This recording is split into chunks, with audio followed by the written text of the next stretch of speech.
પ્રભુ તમારા સૌના અંતરમાં વસો. આપણી શુક્રવારની સિરીઝમાં મારા પ્રભુનો સવાલ એ ભાગ 28 હું રજૂ કરતા ખૂબ આનંદની લાગણી અનુભવું છું.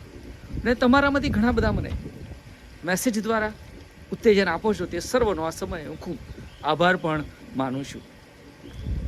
મને એક વાત જેનો ગુજરાતીમાં તર્જુમો કરવામાં આવેલો એ વાંચવામાં આવી કે એક ઝવેરી હતો અને તેણે ઈશ્વર પાસે વરદાન માગ્યું કે મને ખૂબ મોતી આપો.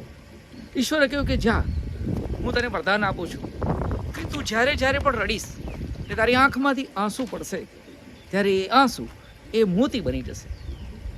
હવે આ ઝવેરી શું કર્યું? એના ઘરમાં જ એના પત્ની ને એના બાળકો સાથે એ ઝઘડવાનું શરૂ કર્યું અને રડે એટલે એની આંખમાંથી મોતી સરી પડે. અને આ જ રીતે એ પોતાના આજુબાજુ પડોશીઓ સાથે, કુટુંબીજનો સાથે, બધા સાથે કારણ વગરનું ઝઘડવાનું શરૂ કર્યું કે જેથી કરીને એની આંખમાંથી એ પાણી પડે અને એ આંસુ એ મોતી બની જાય. હવે વખત એવો થયો કે એક નગરમાં તે બીજો એક ઝવેરી કે જેણે મોતી ખરીદવા હતા એ નગરમાં આવ્યો અને એણે પૂછ્યું કે પેલા અમીચંદ ઝવેરી છે ક્યાં રહે છે?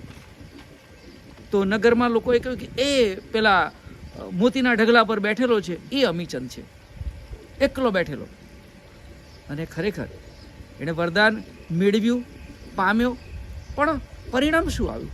અને ત્યારે મને બાઇબલનો એક પ્રભુ ઈસુ ખ્રિસ્તનો જ્યારે અહીંયા પૃથ્વી પર હતા ત્યારે તે લોકો તે યરીખોથી યરુશાલેમ જતા હતા અને રસ્તામાં બે અંધ વ્યક્તિઓ એ રસ્તાની કોરે બેઠેલા અને જ્યારે તેમને ખબર પડી કે ઈસુ અહીંયાથી પસાર થાય છે અને તેઓ મોટેથી બૂમો પાડવા લાગ્યા કે ઓ દાઉદના દીકરા, અમારા પર દયા કર. અને ત્યારે લોકોએ એમને શાંત રહેવાનું કહ્યું, પણ એ લોકોએ વધારે જોરથી બૂમો પાડી. કેમ? કારણ કે એમને સાજાપણું મેળવવું હતું. એમણે લોકોની પરવા ના કરી. અને ત્યારે પ્રભુ એ સવાલ કરે છે કે હું તમારા માટે શું કરું? તમારી શી ઈચ્છા છે? અને આ બાબત એ માથીની સુવાર્તા તેનો 20મો અધ્યાય 32મી કલમમાં પ્રભુએ સવાલ કર્યો છે. હું તારા માટે શું કરું? તારી શી ઈચ્છા છે? અને જ્યારે તેઓએ કહ્યું કે પ્રભુ અમે દેખતા થઈએ, અને પ્રભુ એમને દેખતા કરે છે. અને ત્યાર પછી તેઓ કહે છે કે પ્રભુની પાછળ ચાલ્યા. તેઓ પ્રભુની પાછળ અને ચાલ્યા.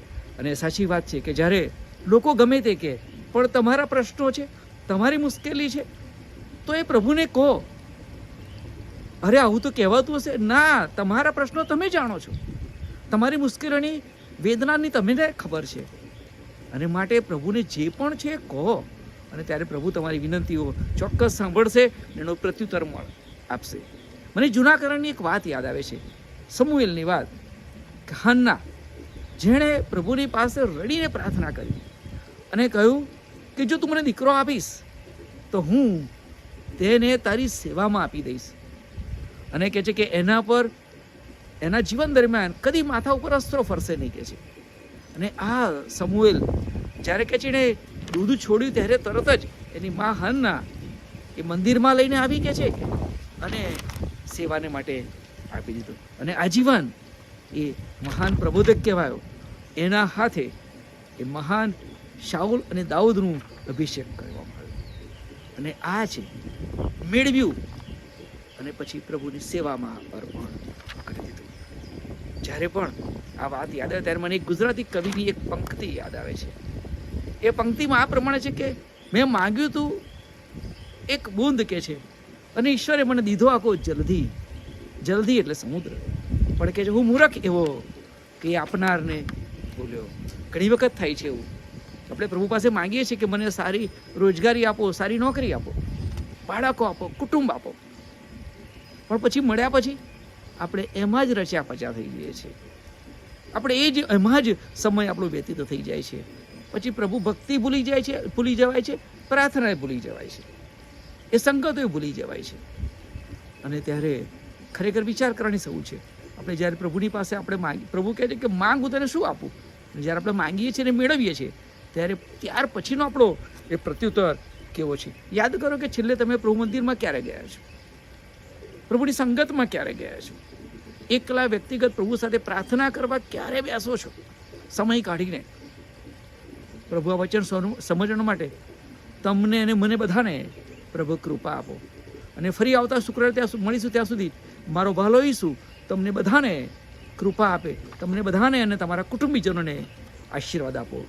આમીન.